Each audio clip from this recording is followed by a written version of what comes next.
ಓಂ ಗಂ ಗಣಪತಾಯೇ ನಮಃ. ಶ್ರೀ ಗುರುದೇವರುದ್ರಾಯ ನಮಃ. ಎಲ್ರಿಗೂ ನಮಸ್ಕಾರ ಸ್ನೇಹಿತರೆ. ನಾನು ನಿಮ್ಮ ಪ್ರಕಾಶ್.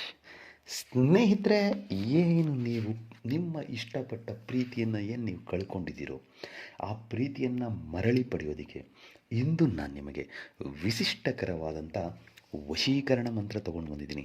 ಅದನ್ನು ಹೇಗೆ ಮಾಡಬೇಕು, ಯಾವತ್ತು ಮಾಡಬೇಕು ತಿಳಿಸ್ಕೊಡ್ತೀನಿ. ಅದಕ್ಕೂ ಮುಂಚೆ ನನ್ನ ಚಾನಲನ್ನು ಸಬ್ಸ್ಕ್ರೈಬ್ ಮಾಡಿಲ್ಲ ಅಂದರೆ ಸಬ್ಸ್ಕ್ರೈಬ್ ಮಾಡಿ, ಲೈಕ್ ಮಾಡಿ, ಶೇರ್ ಮಾಡಿ, ಹಾಗೆ ಬೆಲ್ ಐಕಾನ್ ಬಟನ್ ಪ್ರೆಸ್ ಮಾಡೋದನ್ನ ಮರಿಬೇಡಿ. ಏಕೆ ಅಂದರೆ ಮುಂದೆ ಏನು ನಾನು ವೀಡಿಯೋಸ್ ಬಿಡ್ತೀನೋ ಅದು ಎಲ್ಲರಿಗಿಂತ ಮುಂಚೆ ನಿಮಗೆ ಬಂದು ಸೇರುತ್ತೆ.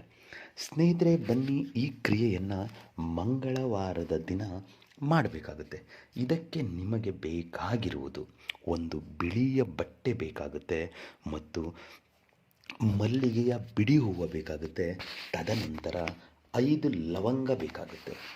ಇಷ್ಟನ್ನು ನೀವು ತೆಗೆದುಕೊಂಡು ಮಂಗಳವಾರದ ದಿನ ಉತ್ತರ ದಿಕ್ಕಿಗೆ ಮುಖ ಮಾಡಿ ಕುಳಿತುಕೊಂಡು ಮೊದಲಿಗೆ ಏನು ಮಾಡಿ, ಬಿಳಿಯ ಬಟ್ಟೆಯಲ್ಲಿ ಆ ಏನು ಬಿಳಿಯ ಮಲ್ಲಿಗೆ ಹೂವಿದೆಯೋ ಆ ಬಿಳಿಯ ಮಲ್ಲಿಗೆ ಹೂವನ್ನು ಬಿಳಿಯ ಬಟ್ಟೆಯಲ್ಲಿ ಹಾಕಿ ಆ ಬಟ್ಟೆಯನ್ನು ನಿಮ್ಮ ಬಲಗೈಯಲ್ಲಿ ಹಿಡಿದುಕೊಳ್ಳಿ. ಹಾಗೆ 5 ಲವಂಗವನ್ನು ಅದರಲ್ಲೇ ಹಿಡಿದುಕೊಂಡು ಇವಾಗ ನಾನು ಏನು ಮಂತ್ರ ಕೊಡ್ತೀನೋ ಈ ಮಂತ್ರವನ್ನು ನೀವು 108 ಸಾರಿ ಪಠನೆ ಮಾಡಬೇಕು.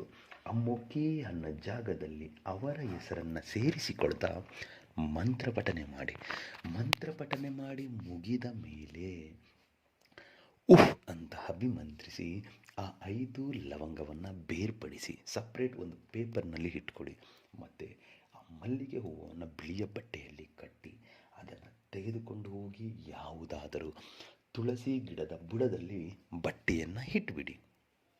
ಆ 5 ಲವಂಗವನ್ನು ತೆಗೆದುಕೊಂಡು ಹೋಗಿ ಅದನ್ನು ಪುಡಿ ಮಾಡಿ ಇಟ್ಕೊಂಡು ನಿಮಗೆ ಯಾರು ನಿಮ್ಮ ವಶ ಆಗಬೇಕು, ಯಾರ ಪ್ರೀತಿ ನಿಮಗೆ ಬೇಕೋ, ಯಾರ ಪ್ರೀತಿಗೋಸ್ಕರ ನೀವು ಹಂಬಲಿಸ್ತಾ ಇದ್ದೀರೋ ಅಂತಹವರಿಗೆ ಈ ಲವಂಗವನ್ನು ಊಟದಲ್ಲಿ ಮಿಶ್ರಣ ಮಾಡಿ ಕೊಟ್ಟುಬಿಡಿ. ಅವರ ಏನಾದರೂ ಆ ಊಟ ತಿಂದಿದ್ದೇ ನಿಜ ಆದಲ್ಲಿ ಖಂಡಿತ ಅವರು ನಿಮಗೆ ವಶೀಭೂತರಾಗ್ತಾರೆ. ಒಂದು ಸಾರಿ ಅವರು ನಿಮಗೆ ವಶೀಭೂತರಾದ ಮೇಲೆ ಮತ್ತೆ ಯಾವುದೇ ರೀತಿಯ ಸಮಸ್ಯೆಗಳು ನಿಮಗೆ ಉದ್ಭವ ಆಗೋದಿಲ್ಲ, ನಿಮ್ಮನ್ನು ಅವರು ಬಿಟ್ಟು ಹೋಗೋದಿಲ್ಲ.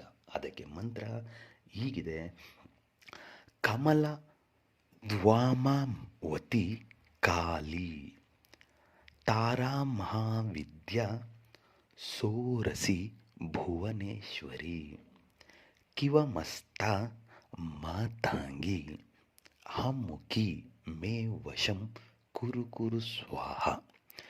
ಮಂತ್ರ ಇನ್ನೊಮ್ಮೆ ಹೇಳ್ತೀನಿ ನೋಡಿ ಸ್ನೇಹಿತರೆ.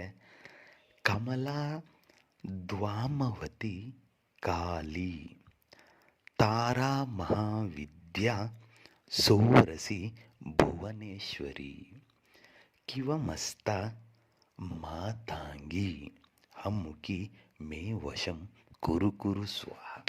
ಅಮ್ಮುಖಿ ಅನ್ನೋ ಜಾಗದಲ್ಲಿ ಅವರ ಹೆಸರನ್ನು ಸೇರಿಸಿಕೊಳ್ತಾ ಮಂತ್ರ ಪಠನೆ ಮಾಡಿ ಖಂಡಿತ ರಿಸಲ್ಟ್ ಸಿಗುತ್ತೆ.